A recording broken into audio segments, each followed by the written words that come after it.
Hello, my friends, and welcome back. Today, we're going to be taking a look at a clip where somebody says that some people are their healthiest when they're fat. She goes on to say a bunch of other equally ridiculous stuff. It's the discrimination that makes fat people unhealthy, nothing else. Before we proceed, please click like and subscribe so that I may apply comb to mustache.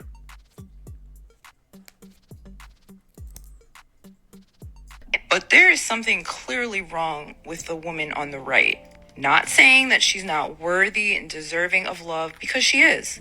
But she's unhealthy. She can hardly fit in her freaking shoe. What do you mean? What's the problem? You never had your ankles completely not fit into a shoe before? So you're telling me that there's something wrong with this picture. So you're saying that my ankle is not supposed to go like this big around, and then there be a tiny little shoe right there, and then my leg hangs over the sides of the shoe. So that's not what a foot and or an ankle is supposed to look like, is what you're telling me.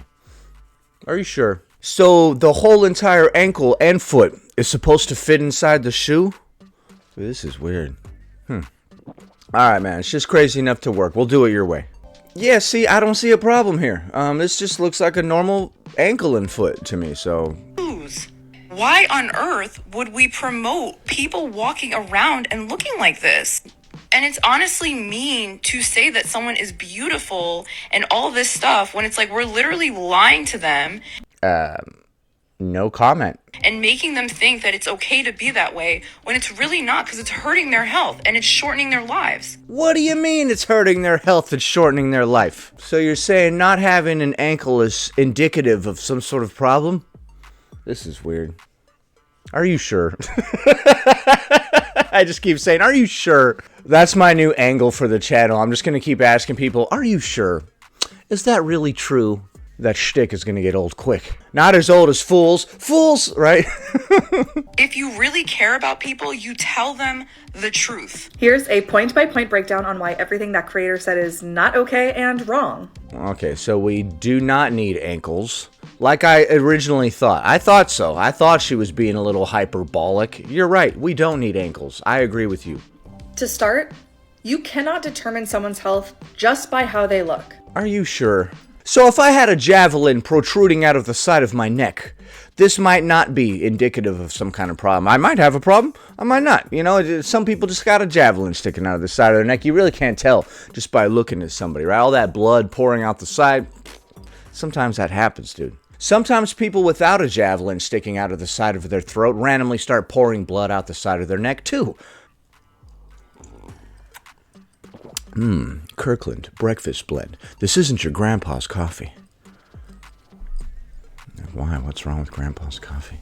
Someone, thin or fat, could be experiencing suicidal ideation or other mental health struggles. Okay.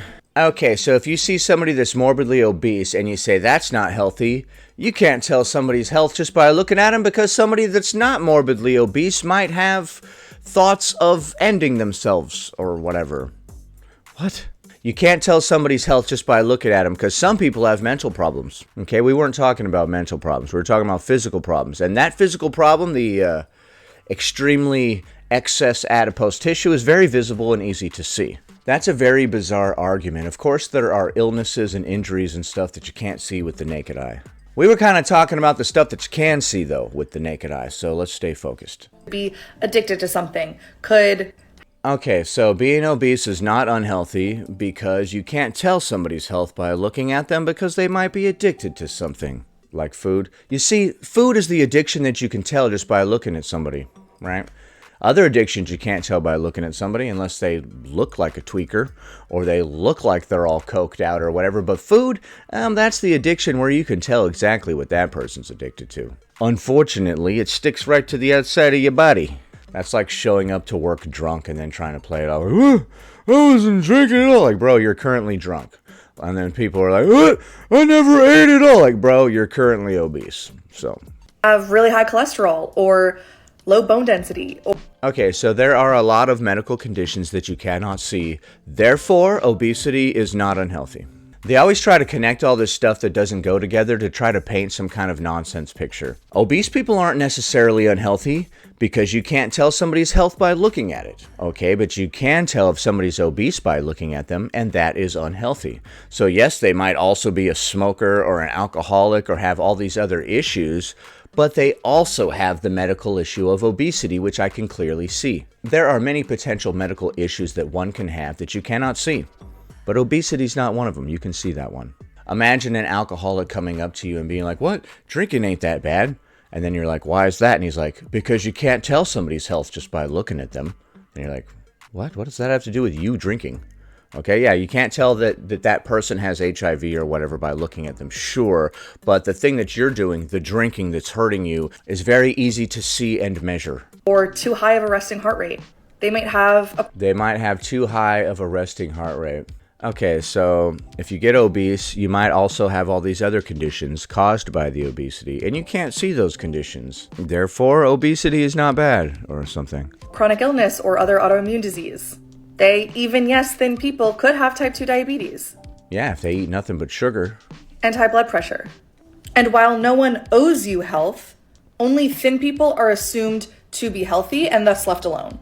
Unless they're smoking or drinking or have some other visible illness, yes. As I said before, obesity is a sign of illness that you can readily see with your eyes. If somebody is thin and they have no other visible ailments, of course you assume that they're healthy. If they are overweight, you assume that they are not healthy because being overweight itself is unhealthy. Even if it weren't unhealthy, it sure would be a pain to carry around a bunch of extra weight, wouldn't it? Let me give you 2 50-pound dumbbells. You can carry one in each arm and carry those around for the rest of the day. Even if we did that and you had no other illnesses to accompany it, you would have a very difficult time. Your knees and back are going to hate all of that extra weight. Your lungs aren't going to like this either. I have a clip from the person named Sick and Tired of Waiting that passed away fairly recently, talking about how eating too much led to their early demise.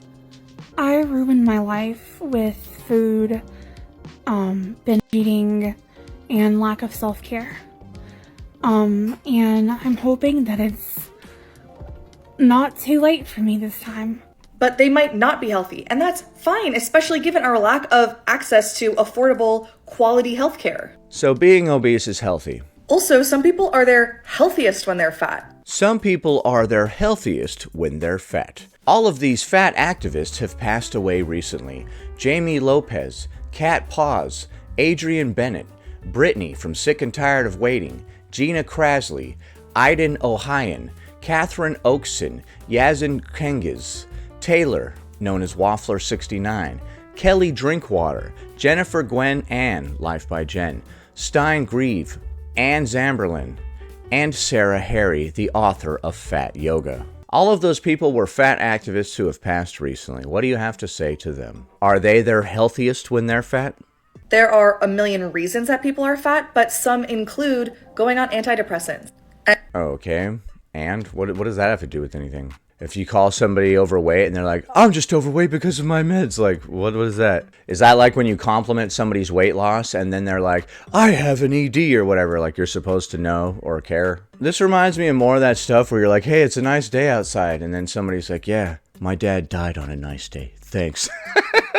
Listen, Buzz Killington, you're not going to ruin this for me, all right? It's a beautiful frickin' day out here. I'm going to enjoy it. Dude, if you try to give anybody a compliment and then they get mad at you about it, dude, stop talking to that person. If you're like, man, good job on your weight loss, and then they're like, I lost weight because something bad happened. Thanks. Like, don't ever hang out with that person, dude. It's not going to get better, okay? That type of person is just going to be a total buzzkill. It's never going to get better. You can't pull them out of their darkness, okay? Just leave them in there and go live in the light. And other genetic factors that just mean they have a higher set weight than others might. Yeah, none of that exists. None of that is true. Set weight is bollocks. And now they're finally, for the first time ever, maybe not hyper-restricting anymore. Oh yeah, they're not hyper restricting anymore, and that's why they gained a whole bunch of weight. The only way that you can gain weight is when you stop hyper restricting. So if you see an obese person, they might be obese because they stopped hyper restricting. They're finally healthy now, living a normal healthy life, and you bigot are giving them a hard time about it. I just ate for the first time yesterday and you guys are going to come over here and call me obese? 10 minutes ago, I was withering away to nothing. Anna one day, morbid obesity the next. You know how it goes, man. Additionally, just existing in your body isn't promoting anything about your body. Well, I don't know. If you're a model and then they put you on the front of a magazine, I would say that kind of is promoting a certain type of body. She's literally on a magazine cover next to other models, modeling clothes. Unfortunately, we live in a society that looks up to models as some sort of ideal to strive towards. So if you think that the woman on the right deserves love and safety and everything else you claim to think, don't you think she also deserves the right to have a job? Sure, everybody should get a job, but would you employ a blind person to be a brain surgeon? That might not work out very good, you know? They can't see what's going on. They just start blindly poking around. They're like, this feels like a medulla oblongata to me. Is that it? It feels like it. They start poking it like, yeah, that's pretty medulla-y. Like, you know, certain people shouldn't do certain jobs, I would say. I would say if you haven't taken care of your physical body for even 1 second, to go around showing it off in all these skimpy clothes is kind of silly. I make the Lego Death Star analogy all the time, but I'll make it again. That's like if I bought the Lego Death Star kit and then I didn't put it together and I went and showed it to my friend as a box full of pieces. Like, hey, Mark, check out my Lego Death Star that I put together. And he's like, what? That's just a box of Legos, bro. And I'm like, what? You just don't have any vision, dog. This is the Lego Death Star. Why would you go around showing off the thing that you've put zero work into? Hey guys, look at this drawing that I made.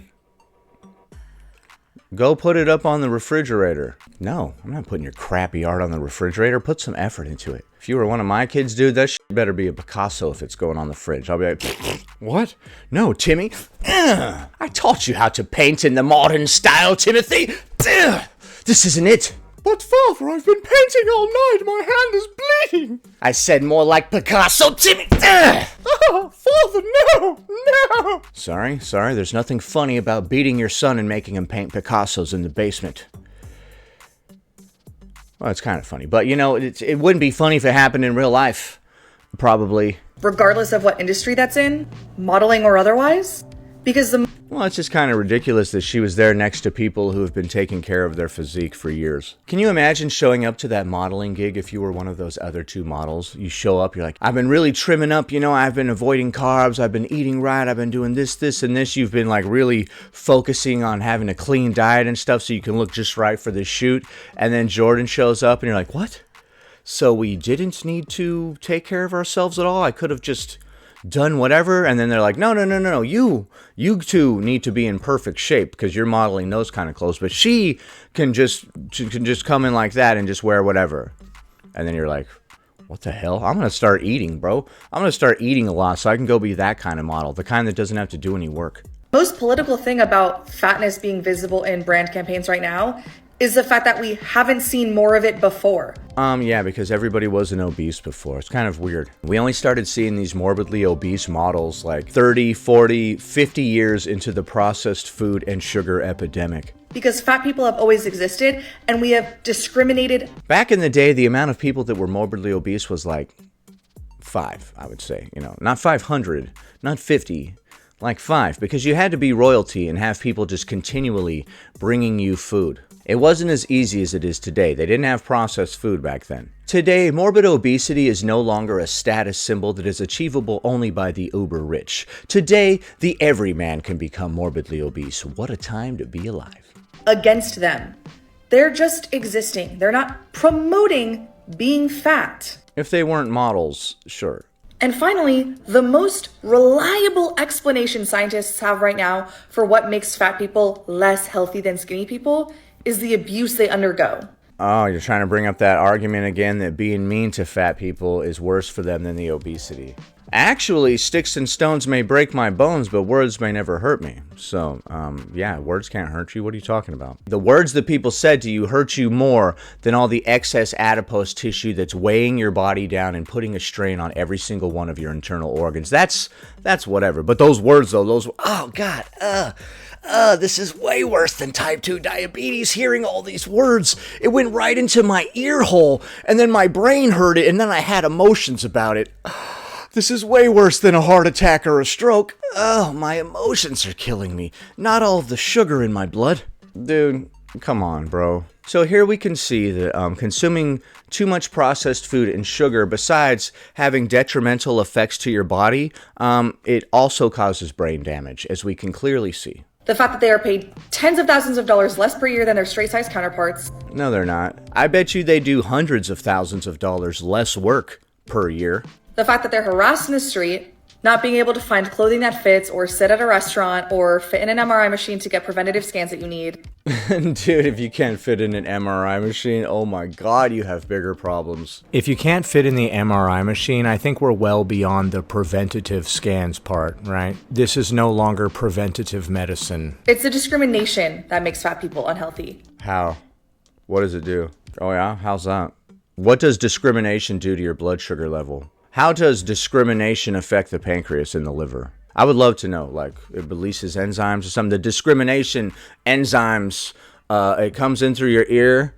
The discrimination comes in through your ear, your brain processes it, and it turns it into enzymes that are sent out to all of your internal organs. And then, ooh, the bad feelings, they hurt you or something. I don't know, dude, this is moronic. Nothing else. So actually, Nothing else. So only the way that people treat you is bad for you. Nothing else. The only reason I'm unhealthy is because I couldn't fit in the MRI machine to get a scan. Like, okay, but what'd you do to get too big to fit into the MRI machine to need a scan? Why do you need an MRI machine? it's the discrimination that makes fat people unhealthy. Nothing else. It's the discrimination that makes fat people unhealthy, nothing else. See, I didn't clickbait you. I might use that one for the title. I had a different title before. I might use this one. I don't know. We'll see. Nothing else makes fat people unhealthy, just the discrimination. That is the dumbest thing that I've ever heard. I'm trying to say something funny right now, but that's literally just straight moronic. Nothing else, just the discrimination. So if you were morbidly obese and you've never been discriminated against and you pass away because of a heart attack, it was the discrimination. What about all the morbidly obese people that are too large to leave their house? How are they being discriminated against? Is it the person bringing them the food every day? Are they the ones discriminating against them? So actually, unsolicitedly telling fat people the cold hard truth, as this creator suggests, makes fat people's health worse. Okay, so heart attacks and strokes and diabetes and hypertension and all that stuff doesn't even affect fat people. It's the words that people said to them. Man, that must really suck to be a fat activist. You literally have no control over your own life at all. You're literally just a leaf caught in a breeze, just floating around, absolutely zero control. How does anybody even stay alive at all on this planet is what I would like to know. Alright, so those were just a few clips from a creator that I just discovered. She's got a lot of hot takes, so we're going to be seeing more of this person in the future. So when people say bad words to us, how long do we get to use that as an excuse to completely go off the rails and act crappy? A week? 2 weeks? Forever? That one guy said that one thing to me that one time, so that's my excuse to completely go off the rails and act however I want for the rest of time. Is that how that goes? Personally, I believe that you cannot control what people say to you, but you can control how you react to it. And that's one of the greatest lessons of life. Please click the like button. 1 like equals 1 mustache combing. Anyway, that about does it. Thanks for watching, commenting, liking, and subscribing. And I'll see you in the next one.